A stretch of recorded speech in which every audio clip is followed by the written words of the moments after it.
Halo guys, balik lagi sama gue Septian dari Altar Seni. Nah, kali ini gue bakal ngomongin tentang perkembangan rilisan fisik ya. Jadi sejarah dari rilisan fisik tuh formatnya apa aja gitu. Gue akan jelasin di video ini gitu. Sebelumnya gue tetap ya kita masih dalam masa karantina ini. Gue pribadi juga masih karantina, dan buat kalian yang stay di rumah, kalian keren, kalian adalah pahlawan bangsa gitu. Soalnya katanya kalau misalnya sekarang tuh yang stay di rumah adalah pahlawan gitu. Kalau dulu perang bawa senjata, sekarang perang tidur di rumah gitu. Ya dengan corona ini yang masih terus berkembangnya, terakhir gue liat update-nya tuh 7.000 lebih udah ya. Cuman yang gue seneng juga angka kesembuhannya juga sekarang udah mulai lebih tinggi daripada yang meninggal ya. Nah itu progres juga sih gitu. Dan semoga pandemi ini kan segera berlalu gitu, dan kita bisa kembali lagi seperti sedia kala, kerja semuanya normal, yang kuliah, yang sekolah, yang kerja, semuanya akan lancar lagi, bisnis pun juga lancar lagi. Nah, kita doain yang terbaik aja lah. Nah, kali ini gue akan menjelaskan tentang perkembangan format rilisan fisik ya. Dari yang awalnya tuh kita pakai apa, gulungan pita, bukan gulungan pita, kayak sejenis silek gitu. Jadi dari bahan katanya sih dari buku yang gue baca tuh, bahannya tuh kayak dari sejenis katel dari serangga gitu ya, kayak cairan dari dalam serangga gitu, dan itu ditemuinnya di India gitu. Gue juga masih nyari-nyari juga sampai sekarang gitu tentang seluk-beluknya itu tuh, si katel tersebut. Katanya sih dari cairan dari serangga itu bisa dibuat jadi cakram kayak gitu. Gue juga kurang ngerti juga. Cuman dari beberapa sumber yang gue dapet memang ya demikian gitu, seperti kayak gitu. Jadi dari cairan dalam serangga itu ternyata bisa diekstrak jadi kayak apa ya namanya, kayak vinil, tapi bukan vinil, masih yang shellac gitu. Pokoknya jadi kayak plat gitu lah, ntar dicetak gitu di cairan itu, akhirnya dikerasin. Dan itu masa awal banget dari sekitar tahun 1000 ya, akhir abad 19 lah ya. Abad 19 berarti tahun 1800-an akhir gitu. Nah itu dari apa, masih pakai shellac itu. Dan di dalam rekaman yang dari shellac itu juga cuman kebanyakan tuh satu lagu atau dua lagu, dan itu bolak-balik gitu. Jadi side pertamanya satu lagu dan side B-nya juga satu lagu. Nah kalau kayak vinyl kayak gini, ini gue contohin dari vinylnya Pink Floyd. Nah jadi pada dasarnya si shellac itu sama bentuknya kayak vinyl kayak gini, cuma dia dari bahannya itu yang beda. Jadi dari air liur serangga, dan itu gue juga masih rada bingung gimana caranya gitu kan. Nah, itu udah lama banget, dan sumber-sumber yang gue cari juga sangat minim gitu mengenai si shellac itu. Dan perusahaan rekamannya pun sebenarnya banyak, cuman kita kurang bisa dapat info dari si perusahaan tersebut karena emang udah lama banget gitu ya. Dulu juga media belum terlalu banyak gitu. Sama kayak gini, cuman bahannya beda. Kalau vinil ini kan emang udah plastik deh, jadi lebih kuat.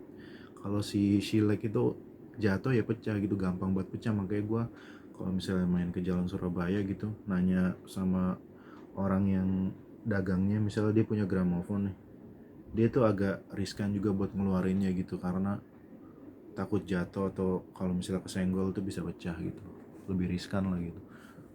Nah itu yang pertama dari shellac ya kan. Nah kedua sekitar tahun 1940-an ya. Sebenarnya dari 1930-an tuh si vinyl ini udah ada, cuman belum begitu familiar gitu aja sih, dari mulai 1940. Nah di 1950 si vinyl ini mulai tuh banyak digandrungi, karena emang ternyata memang si vinyl ini lebih kuat gitu, jadi nggak gampang pecah, nggak ringkih gitu. Nah jadi kayak gini nih. Dan si lagu di dalam vinyl ini bisa lebih banyak dibanding si Shilek yang sebelumnya gitu kan. Karena kalau di Shilek itu karena perputarannya 78 rpm jadi lebih cepat, dan karena lebih cepat gitu dia mungkin makan space banyak juga ya, jadi cuman bisa satu sisi gini satu lagu gitu loh. Walaupun nggak tahu juga ya, ada juga yang 2 lagu juga maksimal paling segitulah, jadi 3 atau 4 lagu deh ini. Kalau misalnya si vinyl ini kan dia bisa sampai satu sisi itu bisa sampai 4 lagu ya kan. Terus ada juga yang kalau misalnya lagunya nggak terlalu banyak, misalnya berapa menit doang, misalnya 2-3 menit, bahkan ada yang 1 menit tuh bisa satu sisi bisa 5-6 lagu gitu. Jadi dalam satu vinyl ini udah bisa satu album bolak-balik gitu. Jadi kayak misalnya si Pink Floyd ini, dia kan di album Dark Side ini kan dia ada berapa lagu nih, gue hitungin ya, di rate-nya ini, di alurnya ini ada 1, 2, 3, 4. Nah di sisi pertama ini 4 lagu, sisi kedua 1, 2, 3, 4, 5 jadi total 9 lagu. Cuman kan kalau di album Pink Floyd yang ini kan kayak album ini satu sama lain tuh lagunya kayak nyambung gitu, bercerita lah gitu. Jadi si album ini bercerita. Nah uniknya musisi zaman dulu tuh mereka sangat mikirin si urutan dari tracklist itu, karena memang zaman dulu orang tuh nggak kayak sekarang. Kayak misalnya kita mau denger lagu nih, cuman ya udah misalnya gue suka Maroon 5, beli albumnya nih, tapi yang didengerin lagu cuma satu gitu, atau enggak di digital gitu, di Spotify atau Deezer atau Joox. Banyak kan orang dengerin Maroon 5 ya nggak satu album, misalnya satu lagu yang Sugar atau yang mana Sunday Morning misalnya. Nah kalau zaman dulu nggak, orang emang kalau misal beli musik tuh, beli album fisik, ya mereka ya mau nggak mau ya nggak cuma beli satu lagu. Misalnya beli vinyl ya udah, jadi kalau mereka dengerin dari awal sampai habis gitu. Jadi mereka nggak cuma satu lagu doang taunya, jadi semua lagu gitu. Di kaset pita pun kayak gitu ya. Nah kaset pita ntar kita belum bahas dulu, kita vinyl dulu.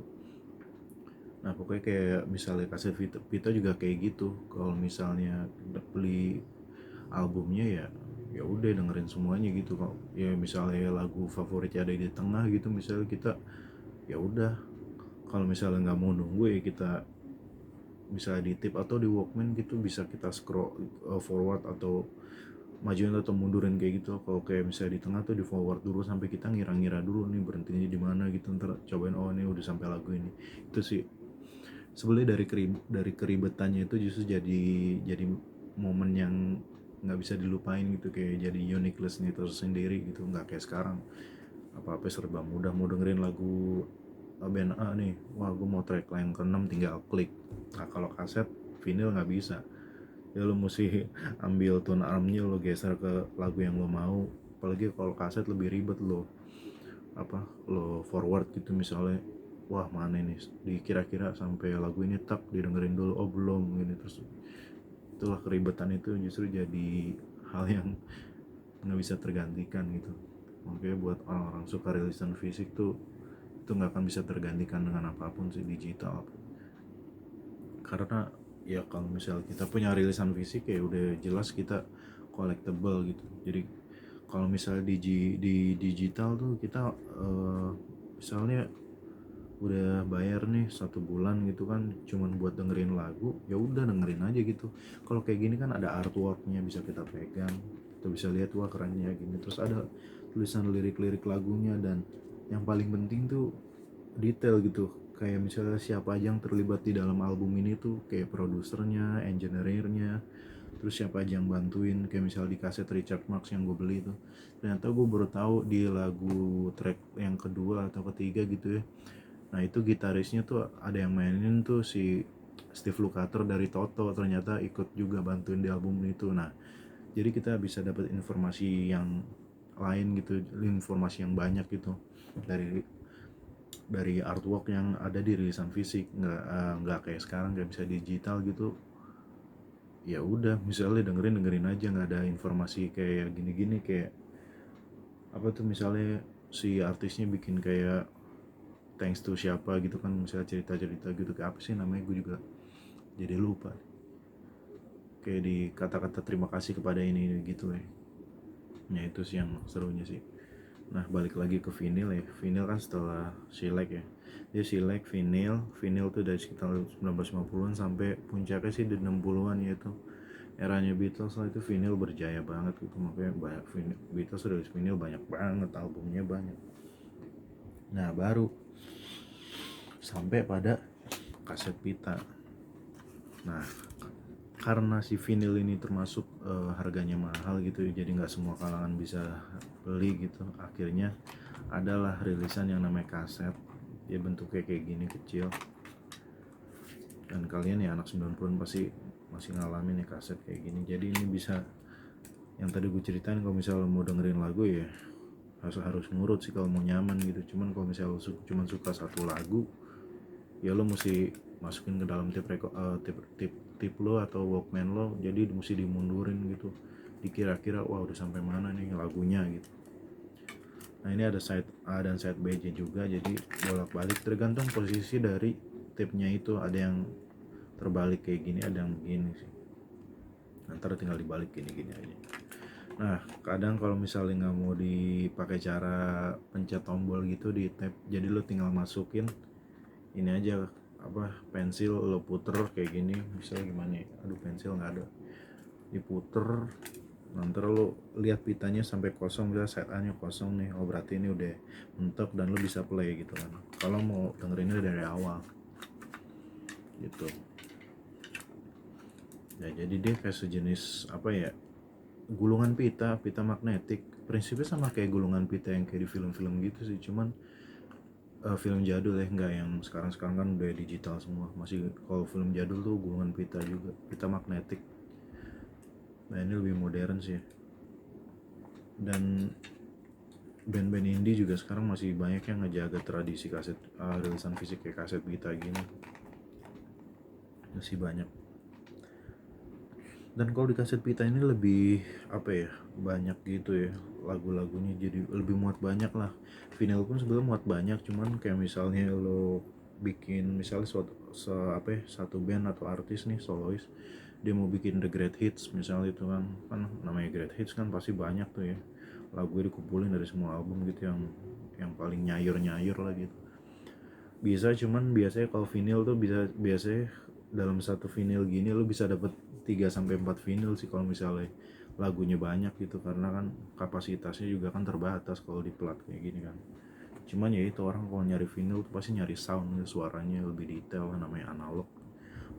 Kalau gue pribadi dari semua rilisan CD, kaset dan vinyl, gue lebih prefer vinyl sih. Emang sih kompleks, ribet cara buat lo ngedengerin ini, cuman ya itu jadi keunikan sendiri gitu.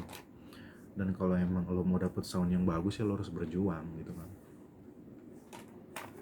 Nah setelah kaset itu kan berjaya di sekitar tahun 70-an ya, dia muncul dan membantu orang-orang kalangan menengah ke bawah dan yang nggak mampu beli vinyl gitu, akhirnya bisa mendengarkan musik juga dengan kaset karena harga lebih murah dan lebih terjangkau dibanding vinyl yang harganya agak sedikit mahal ya gitu, cenderung mahal lah, nggak bisa semua kalangan beli. Nah setelah kaset itu sempat pada masa jayanya 1970-an ya, di pertengahan sampai terakhir lah gitu. Dan di tahun 80-an sempat terjadi kayak belang gitu ya, kayak misalnya orang pada ada yang lebih prefer ke vinyl dan ke kaset gitu, dan pada akhirnya juga ya kemudahan membuat semuanya menjadi ini ya, orang-orang jadi nyari yang lebih mudah gitu loh.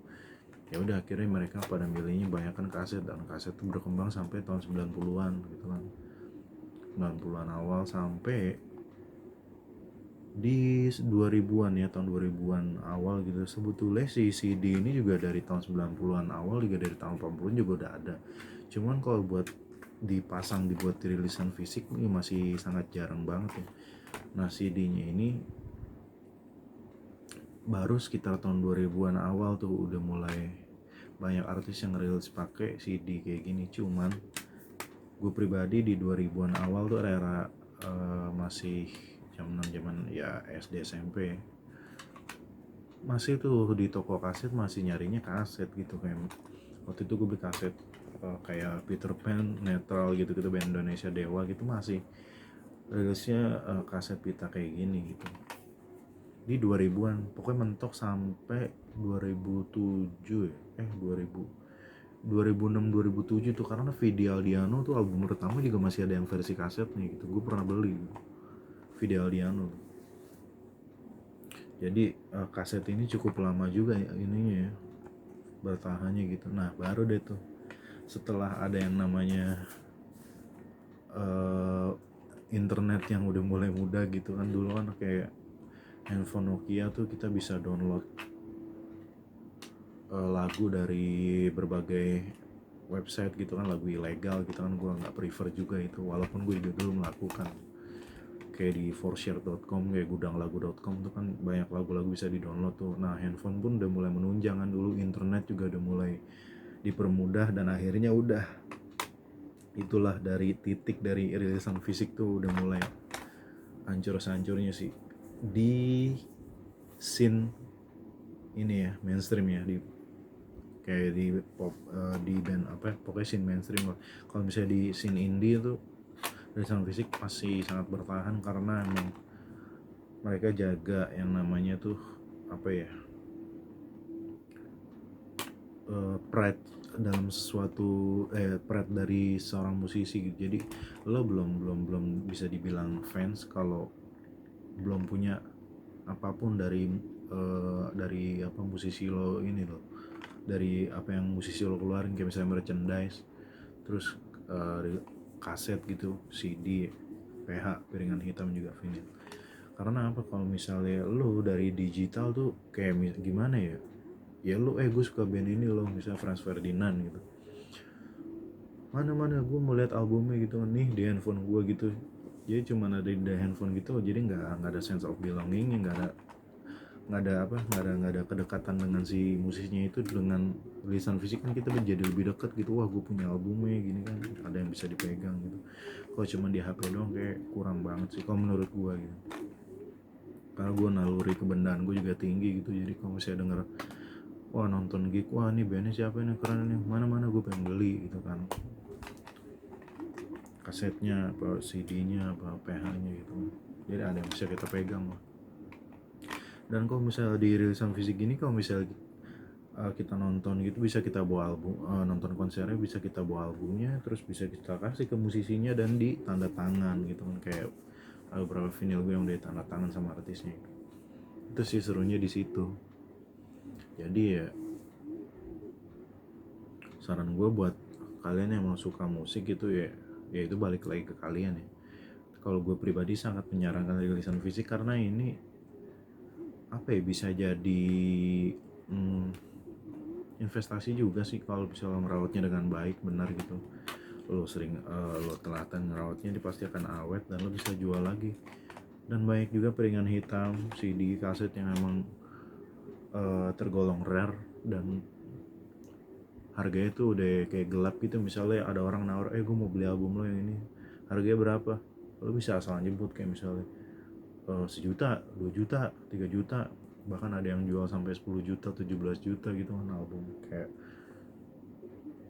album-album yang emang udah rare banget ya, kayak misal di Indonesia tuh Arista Birawai album pertama, terus Badai Pasti Berlalu soundtracknya yang cover Christina Hakim tuh. Itu udah gila banget, harganya juga 1 motor kali.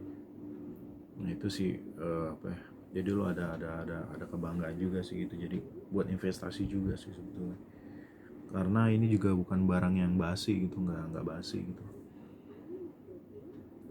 Jadi lo asal ngerawatnya bener pasti ini akan jadi nilai jual tinggi gitu.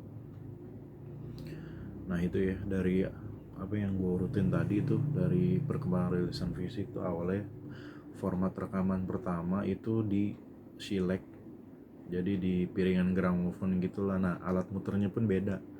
Jadi kalau misalnya di Shellac tuh diputarnya dengan gramophone yang sering lo lihat-lihat di film-film klasik gitu, yang ada corongnya gede. Atau kalau misalnya sering nonton film kartun klasik kayak Tom and Jerry apa gitu-gitu, sering tuh kalau misalnya si Tom lagi mau dengerin musik dia kan masukin kayak piringan cakram gitu ya kan di, nah itu apa namanya, itu gramophone. Nah kalau vinyl dimaininnya di turntable. Gue sendiri belum nggak punya gramophone, nggak punya silek juga. Gue ngeri juga apa karena udah terlalu padat takut patah pecah gitu kan, sayang, mahal juga harganya gitu. Nah kalau vinyl puternya di turntable, jadi lo kalau sekarang sih udah mulai naik daun lagi ya vinyl. Lo bisa cari turntable di online, atau kalau misalnya lo tinggal di domisili Jakarta, lo bisa cari di Jalan Surabaya di Blok M Square ya, di apa basementnya tuh ada pasar musik. Nah lo bisa cari di situ, banyak tuh yang jual-jual turntable gitu kan. Dan kalau lo mau dapetin sound yang bagus, lo mesti lengkap juga sih alatnya, kayak misalnya apa tuh, punya turntable terus harus todong ke amplifier dulu sebagai penguat suara. Nah habis itu baru ke speaker pasif, karena kalau langsung kayak gitu, kayak dari turntable langsung keluar speaker aktif gitu, suaranya masih kurang sih. Kayak pokoknya kurang aja. Kalau misalnya ada ampli kan kayak kita bisa ngatur treble-nya terus bassnya, terus kayak kedalaman suaranya lo mau atur kayak gimana gitu, sampai sedetail mungkin, sampai jadi lo bisa, ya namanya musik kan perkara suara ya, jadi gimana caranya supaya si suara dari lagu ini tersampaikan ke telinga lo tuh dengan benar gitu, kayak bener-bener jernih gitu menurut telinga lo gitu, karena lo kan selaku pendengar gitu pengen suatu yang suatu apa namanya, pengalamannya maksimal di telinga lo gitu. Itu oke, jadi itu aja sih yang bisa gue jelasin sekarang ya, lebih dan kurangnya mohon dimaafkan. Dan ini sebetulnya bukan jadi apa namanya, informasi lengkap juga sih, ini kayak cuman kayak pemberitahuan juga buat kalian-kalian yang masih awam banget tentang rilisan fisik gitu, yang mungkin kalau anak-anak sekarang yang ya era 2000-an awal gitu lah, mereka udah nggak begitu peduli juga sih dengan rilisan fisik, kecuali mereka yang emang benar-benar suka musik dan mau ngulik gitu. Gue sendiri sih ngulik sih, dan gue lahir di 90-an juga, apa ya, sebelumnya nggak ngalamin ini juga kayak vinyl segala macam. Ini gua pertama kali kenal vinyl itu di apa ya, sekitar sebelumnya SD udah tahu piringan hitam, cuman masih kayak ya udah hanya sekedar tahu gitu. Bahkan gua nggak tahu kalau ini tuh format audio doang. Dulu gue kiranya audio visual kayak Laserdisc itu. Nah Laserdisc tuh, Laserdisc kan bisa buat film juga apa segala macem, masuk ke Laserdisc gitu. Jadi dia sama ukurannya segini dulu, 12 inci, cuman dia kayak CD gini, cuman lebih gede bentuknya. Dia udah digital. Kalau si Laserdisc itu kan lebih gede tuh. Ntar ya gue turunin dulu deh biar pada jelas. Nih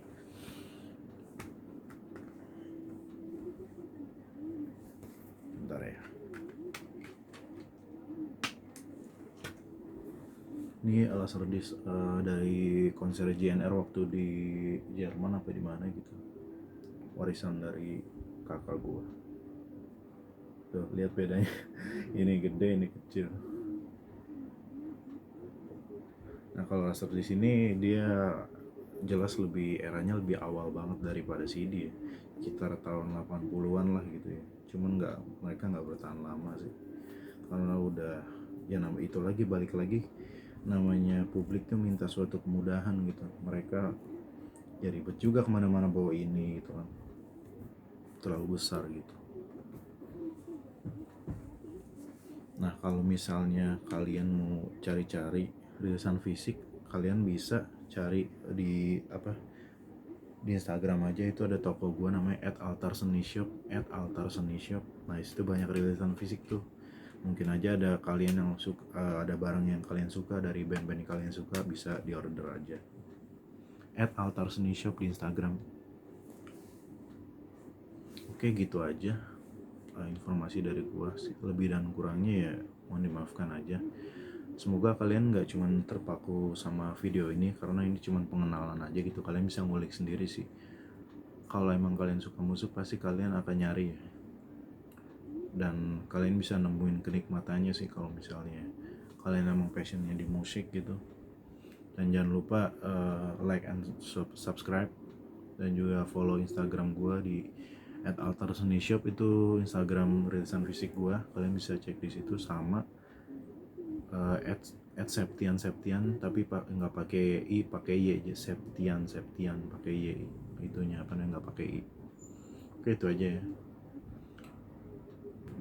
Semoga kalian tetap semangat untuk stay di rumahnya. Kalau nggak penting-penting banget jangan keluar, dan